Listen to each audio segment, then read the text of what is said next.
But wait, I forgot something. I seem to have forgotten that exciting and important and, above all, human thumb. Except, once we look across those four questions, the gloss diminishes quickly. In terms of function, what kind of difference in function are we really talking about? First of all, we have really not much change in musculature, not much change in position. In fact, none. What we are seeing is, mechanically speaking, not very much at all. When it comes to interaction, things look a little different. After all, we do so many remarkable things with the thumb, but note that we do them in relation to technology that we've produced. The issue here is whether the thumb itself makes the technology, or rather that our use of all these technologies makes the thumb look special.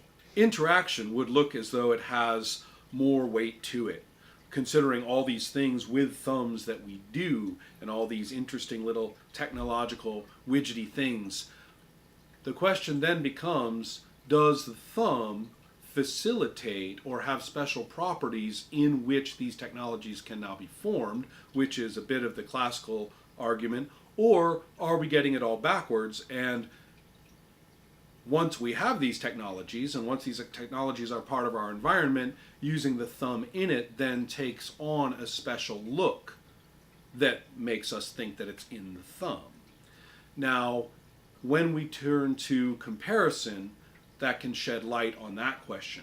First, does the thumb actually provide more or better grip? And all one has to do is look across the different creatures and see all the remarkable gripping that goes on, and you'll see that no, actually it doesn't.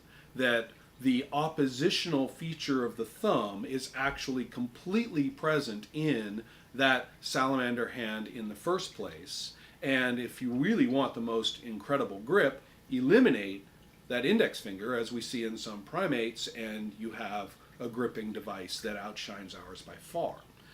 What about the fine manipulations?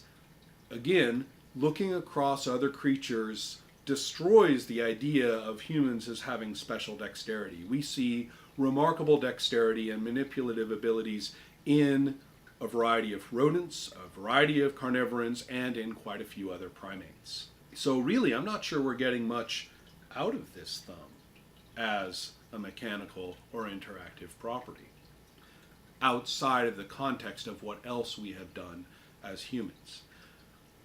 This does, of course, require the evolutionary look, what has happened historically.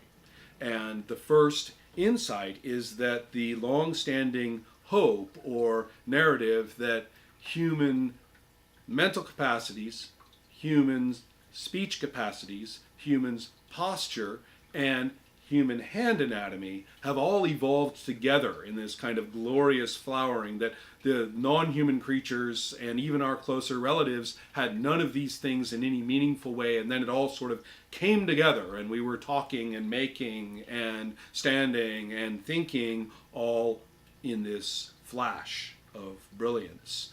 Whereas none of this has actually happened, and human posture and the attendant human anatomies have been in our lineage for quite a long time, possibly as far back as Australopithecus, and really the question then becomes, if the thumb was so special, then why on earth are we not looking at creatures making shelters, fires, and so forth with their magic thumbs long before we came around?